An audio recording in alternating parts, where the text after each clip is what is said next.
The sun was setting over the quiet suburban neighborhood of Willow Creek, casting long shadows across the perfectly manicured lawns. The streets were lined with identical houses, each one a testament to the homeowners association's HOA strict guidelines. No flags, no decorations, no individuality. It was a place where conformity reigned supreme, and any deviation from the rules was met with swift and severe consequences. At the end of Maple Drive stood the home of Jake Thompson, a rugged man in his early 40s with a love for motorcycles and a deep disdain for authority. Jake had lived in Willow Creek for over a decade, but he had never quite fit in with the cookie-cutter residents. His garage was a sanctuary of tools, spare parts, and half-finished projects, and his prized possession, a sleek, black Harley-Davidson, was always parked in the driveway. It was a symbol of freedom, rebellion, and the open road. But to the HOA, it was an eyesore. Jake had received countless letters from the HOA over the years, each one more ridiculous than the last. No flags, no wind chimes, no visible trash cans. And now, they had the audacity to fine him for parking his Harley in his own driveway. The letter, taped to his door like a passive-aggressive ransom note, demanded a $500 fine for the violation. Jake crumpled the letter in his hand and tossed it onto his workbench. He knew exactly who was behind this: Gregory Hargrove, the HOA president and self-proclaimed king of Willow Creek. Hargrove was a man who thrived on control, a petty dictator who reveled in making others miserable. Jake had crossed paths with him before, and it was no secret that Hargrove had a personal vendetta against him. That night, as Jake lay in bed, he was jolted awake by a deafening explosion. The house shook, and the acrid smell of burning rubber filled the air. He bolted out of bed, his heart pounding, and rushed to the window. What he saw made his blood run cold. His Harley was engulfed in flames. The fire raged, consuming the bike in a matter of seconds. The heat was intense, but Jake barely felt it as he stood there, frozen in disbelief. His Harley, his father's bike, the one they had rebuilt together when Jake was just a teenager, was gone, reduced to nothing but a smoldering pile of metal and ash. And then he saw him. Standing at the end of the cul-de-sac, arms folded, was Gregory Hargrove. The man had a smug smirk on his face, as if he were admiring his handiwork. Jake's fists clenched so tight his knuckles cracked. He wanted to storm across the street and throttle Hargrove, but something held him back. This wasn't over. Not by a long shot. The fire department arrived, but it was too late. The flames had done their job, leaving behind nothing but the charred remains of Jake's Harley. The police showed up shortly after, but they were no help. They dismissed the fire as an accident, refusing to investigate further. Jake knew better. He knew Hargrove was behind this, but without proof, there was nothing he could do. As the cops left, Jake stood alone in the wreckage, his mind racing. He couldn't let this slide. Hargrove had crossed a line, and Jake was determined to make him pay. But he couldn't do it alone. He needed backup. Jake pulled out his phone and typed a message into a group chat he hadn't used in years. It was a call to arms, a plea for help from his brothers in the biker community. The message was short and to the point. "They burned my Harley. Need backup." Within minutes, the replies started pouring in. "On my way. Hold tight, brother. Give us 8 hours. See you at sunrise." Jake felt a surge of hope as he read the messages. He wasn't alone. The biker community was a brotherhood forged by asphalt and chrome, and they didn't forget a wrong done to one of their own. By morning, the quiet streets of Willow Creek would be filled with the roar of engines and the rumble of justice. The first rumble of engines echoed through the neighborhood just as the sun began to rise. It started as a distant thunder, but it quickly grew into a deafening roar. One by one, the bikers arrived, their leather-clad figures cutting through the morning mist. They came from all over: California, Arizona, Nevada, Texas, even a few from Colorado. Some were old friends, others were strangers, but they all shared one thing in common: a deep sense of loyalty to the Brotherhood. By mid-morning, the street was packed with hundreds of bikers. Their bikes lined the curbs, their engines idling low, creating a symphony of power and defiance. The residents of Willow Creek peeked through their curtains, their faces pale with fear. The HOA board members were in a panic, their carefully constructed world crumbling around them. Gregory Hargrove stood frozen in the middle of the sidewalk, his face a mask of shock and disbelief. He had never seen anything like this. The bikers were everywhere, their presence overwhelming. They leaned against their bikes, smoked cigarettes on the pristine lawns, and laughed at the sheer absurdity of the situation. Jake stepped forward, his eyes locked on Hargrove. "This," he said, gesturing to the army of bikers behind him, "is a homeowners meeting. I figured since you're so passionate about community involvement, you'd appreciate some new voices in the neighborhood." Hargrove's face twitched, but he said nothing. He was out of his depth, and he knew it. The bikers stayed for hours, their presence a constant reminder of the power of brotherhood. The police arrived, but they were no help to Hargrove. Some of the bikers were veterans, others were business owners, and a few were even cops themselves. They leaned against squad cars, chatted with officers, and made it clear that they weren't going anywhere. As the day wore on, the news of what had happened in Willow Creek began to spread. Videos of the bikers gathering were posted on social media, and the story quickly went viral. People who had been fed up with the HOA's tyranny for years finally found their voices. They shared their own stories of harassment and injustice, and the backlash against the HOA was swift and merciless. By evening, the HOA board was in shambles. The members were in full-on survival mode, distancing themselves from Hargrove as fast as they could. The emergency meeting that night was a disaster. Hargrove tried to defend himself, but no one was listening. The vote was unanimous. Hargrove was out. As he stumbled out of the meeting, his empire reduced to ashes.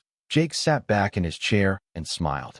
The HOA was in ruins, their once pristine little kingdom built on fines, intimidation, and bureaucracy had crumbled in the span of 2 days.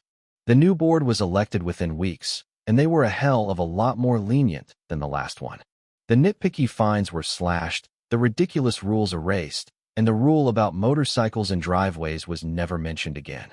But even with the HOA in ruins, there was still the wreckage of Jake's own life to deal with. His garage was a mess. The fire had warped the paint on his door, and the smoke had seeped into everything. And the Harley, there was no saving it.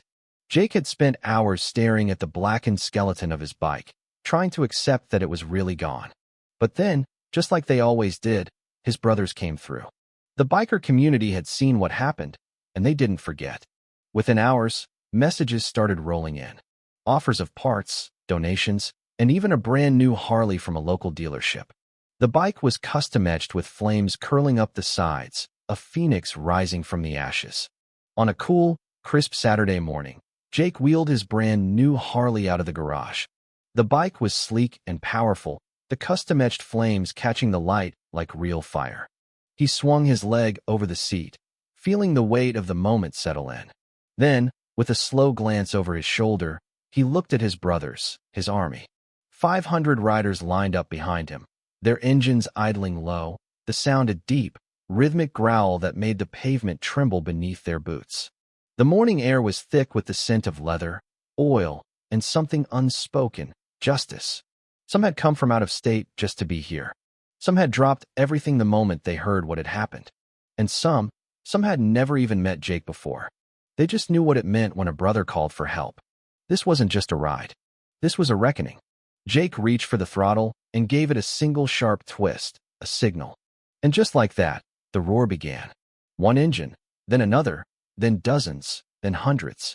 The sound exploded through the neighborhood, rolling like a thunderstorm, shaking windows, rattling the carefully constructed suburban illusion these people had spent years protecting. Curtains snapped shut, doors locked.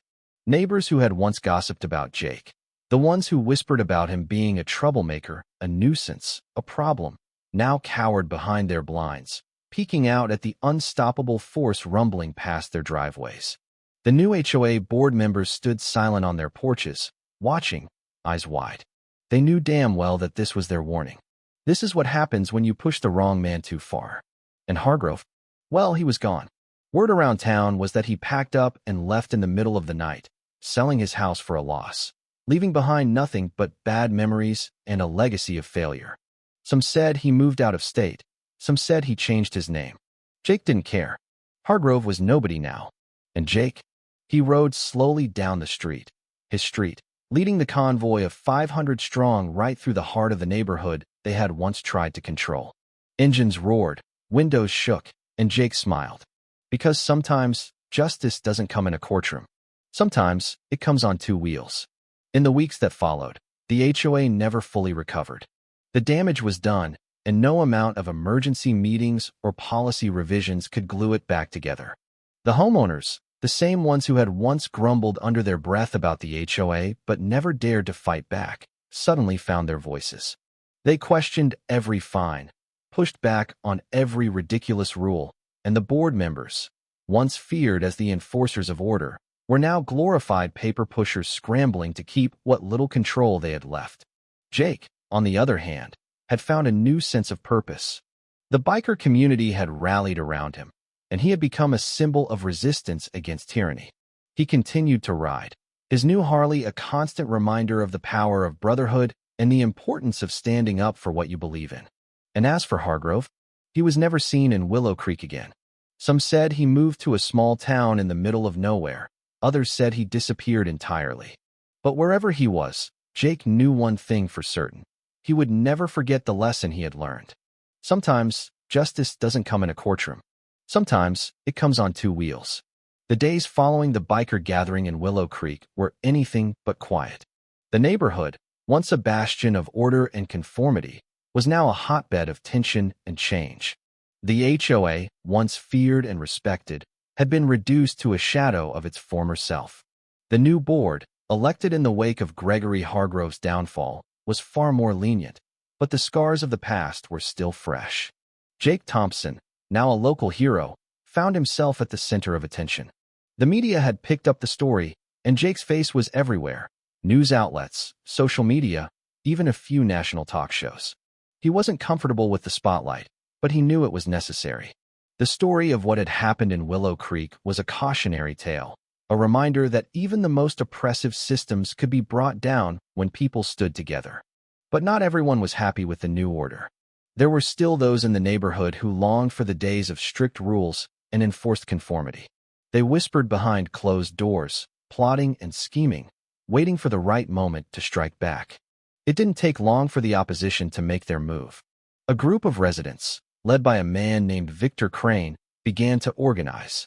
Crane was a retired lawyer, a man who had made a career out of manipulating the system to his advantage.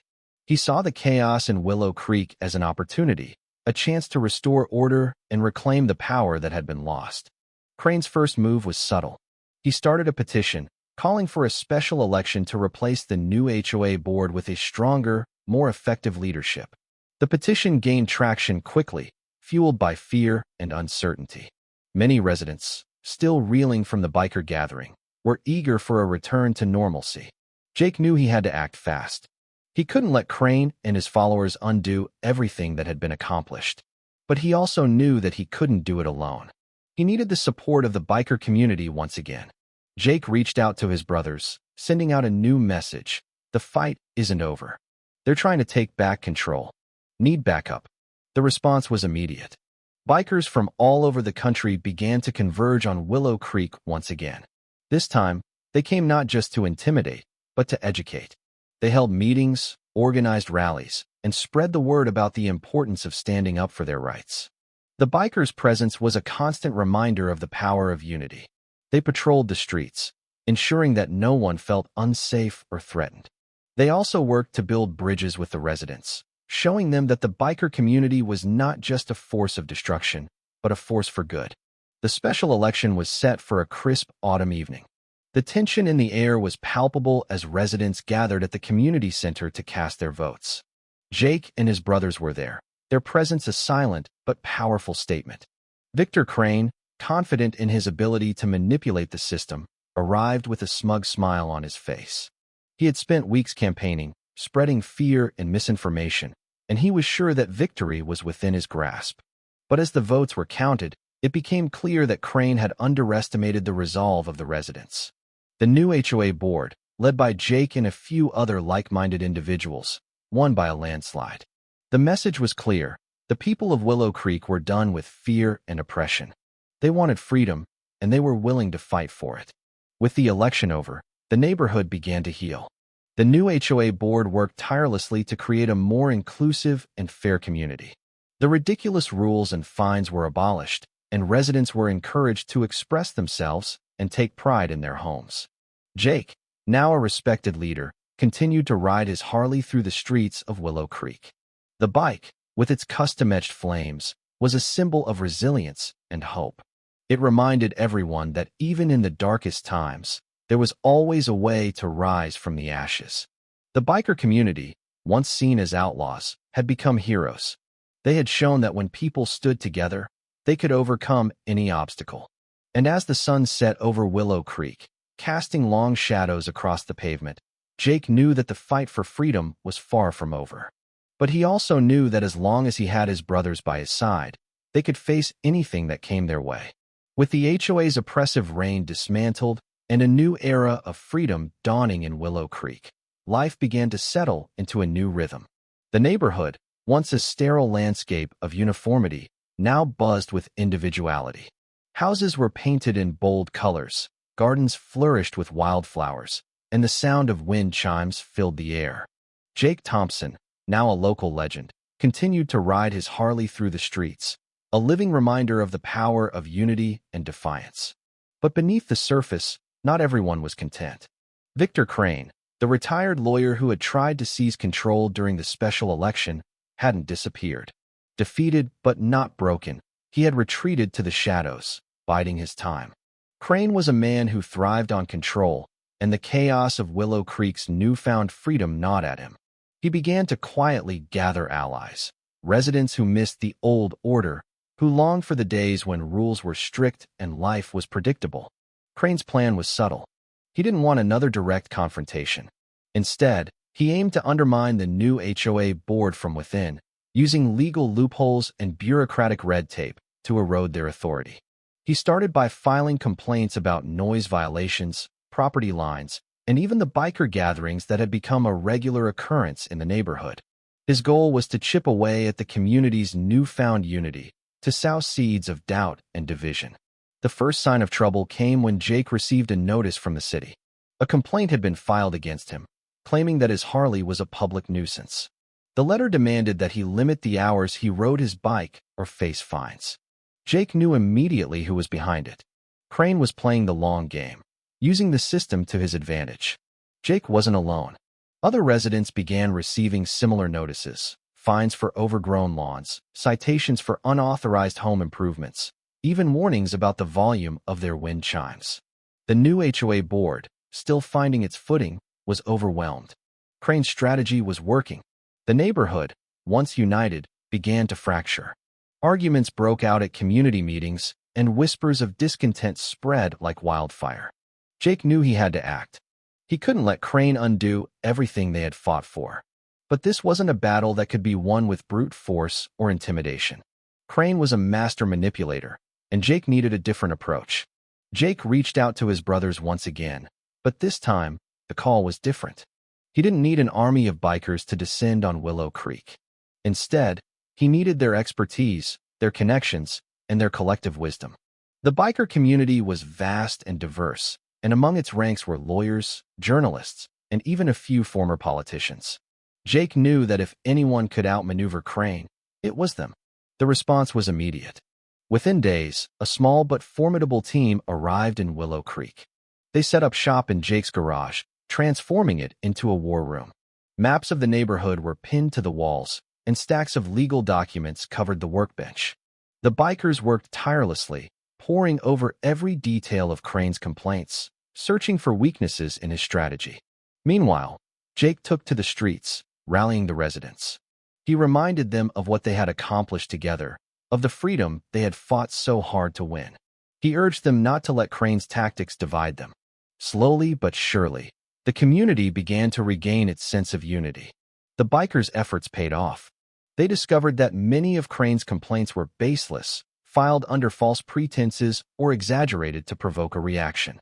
Armed with this information, Jake and his team launched a counterattack. They filed counter-complaints, exposing Crane's manipulation and forcing the city to investigate his actions. The media, still fascinated by the story of Willow Creek, picked up on the new developments. Articles and news segments highlighted Crane's underhanded tactics, painting him as a villain trying to destroy the community's hard-won freedom. Public opinion turned against him, and even some of his allies began to distance themselves.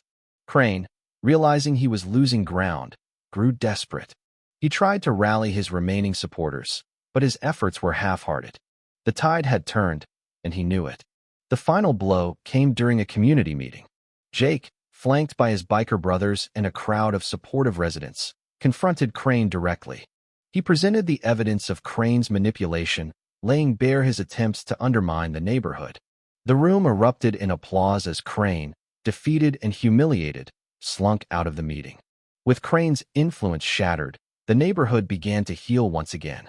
The new HOA board, now more confident and united, worked to strengthen the community's bonds. They established new guidelines that balanced freedom with responsibility, ensuring that Willow Creek remained a place where individuality could thrive. Jake, ever the symbol of resilience, continued to ride his Harley through the streets. The bike, with its custom-etched flames, was more than just a machine. It was a testament to the power of brotherhood and the enduring spirit of rebellion. Years had passed since the biker rebellion in Willow Creek, and the neighborhood had flourished into a vibrant, free-spirited community. The annual Freedom Ride had become a beloved tradition, drawing bikers and supporters from across the country. Jake Thompson, now a grizzled but respected elder in the biker community, had settled into a quieter life. He still rode his Harley, but his days of leading rebellions were behind him, or so he thought. One crisp autumn morning, as Jake sipped coffee on his porch, he noticed something unusual. A sleek black sedan with tinted windows rolled slowly down the street, pausing in front of several houses before disappearing around the corner. It wasn't the kind of vehicle that belonged in Willow Creek, and it set Jake on edge. His instincts, honed by years of battles, told him something was wrong. Later that day, rumors began to circulate. A powerful real estate development company, Blackthorn Holdings, had set its sights on Willow Creek. They wanted to buy up properties, demolish the homes, and build a sprawling luxury resort. The company had a reputation for aggressive tactics, and they weren't above using intimidation or legal loopholes to get what they wanted. Jake knew this wasn't just about money. It was about control. Blackthorn Holdings wanted to erase everything Willow Creek had become, a symbol of freedom and individuality, and replace it with something sterile and soulless. Jake didn't hesitate. He reached out to his brothers, sending a message that echoed the one he had sent years ago. "They're coming for Willow Creek. Need backup." The response was immediate. Bikers from across the country began to converge on the neighborhood once again. But this time, it wasn't just bikers. Residents, inspired by Jake's leadership and the legacy of the rebellion, joined the fight. They organized rallies, circulated petitions, and prepared to defend their homes. Blackthorn Holdings, however, wasn't easily deterred. They sent representatives to the neighborhood, offering inflated sums for properties and threatening legal action against those who refused to sell. They even tried to bribe members of the HOA board, but the board, now a symbol of integrity, stood firm. The battle lines were drawn, and Jake knew it was only a matter of time before things escalated. The first sign of trouble came in the dead of night. A group of Blackthorn enforcers, dressed in black and armed with crowbars, vandalized several homes. They smashed windows, slashed tires, and left threatening notes. The message was clear: sell or face the consequences. Jake and his brothers responded swiftly. They patrolled the streets at night, their presence a deterrent to further attacks. But Jake knew this wasn't enough. They needed to strike back, to show Blackthorn Holdings that Willow Creek wasn't just another neighborhood. It was a community with a legacy of resistance. The bikers, working with local journalists and activists, launched a media campaign. They exposed Blackthorn's tactics, sharing videos of the vandalism and interviews with terrified residents. The story went viral, sparking outrage across the country. Protests erupted outside Blackthorn's headquarters, and politicians began to take notice. Blackthorn Holdings, feeling the pressure, decided to make their move. They filed a lawsuit against the HOA, claiming that the neighborhood's refusal to sell was hindering economic progress. The case went to court, and the stakes were high. If Blackthorn won, Willow Creek would be lost. Jake knew this was the final battle. He rallied the community, organizing fundraisers to cover legal fees and gathering evidence to support their case. The bikers, with their vast network of connections, brought in top lawyers and expert witnesses. The courtroom became a battlefield, and Jake, though not a lawyer himself, became the face of the resistance. The trial was grueling, but in the end, justice prevailed. The judge ruled in favor of Willow Creek, stating that the community's right to self-determination outweighed Blackthorn's financial interests. The courtroom erupted in cheers, and Jake, for the first time in years, felt a sense of peace. With Blackthorn Holdings defeated, Willow Creek celebrated its victory. The annual Freedom Ride that year was the largest and most joyous yet. Bikers and residents alike gathered to honor the legacy of rebellion and unity that had defined their community. Jake, now in his late 60s, stood at the center of it all. His Harley, still gleaming with its custom-etched flames, was a symbol of everything they had fought for. As he addressed the crowd, his voice was steady but filled with emotion. "This isn't just about us," he said. "It's about everyone who believes in freedom and standing up for what's right." Willow Creek is more than just a neighborhood. It's a testament to the power of brotherhood, of standing together no matter the odds. The crowd erupted in applause, and as Jake rode through the streets, leading the convoy of bikers, he knew that his work was done. The legacy of steel and brotherhood would live on, passed down to future generations. Epilogue: The road ahead. Years later, Jake Thompson passed away peacefully in his sleep, surrounded by friends and family. His funeral was a celebration of his life, with hundreds of bikers riding in formation to honor his memory. His Harley, now a museum piece, stood as a reminder of the battles he had fought and the victories he had won. Willow Creek continued to thrive, a beacon of freedom and individuality in a world that often valued conformity over creativity. The annual Freedom Ride became a national event, drawing people from all walks of life who believed in the power of standing together. And as the roar of engines echoed through the streets, one thing was clear: the spirit of rebellion, of steel and brotherhood, would never die. Because sometimes justice doesn't come in a courtroom. Sometimes it comes on two wheels. Thank you for taking the time to listen to today's story on Store of Good Stories. If this story touched your heart or made you think, don't forget to hit like and share the video to spread this positive message to more people. And if this is your first time here, make sure to subscribe and turn on the notification bell so you won't miss any of the meaningful stories we share every week. Your support is the biggest motivation for Store of Good Stories to keep bringing heartfelt and valuable stories to you. See you in the next video.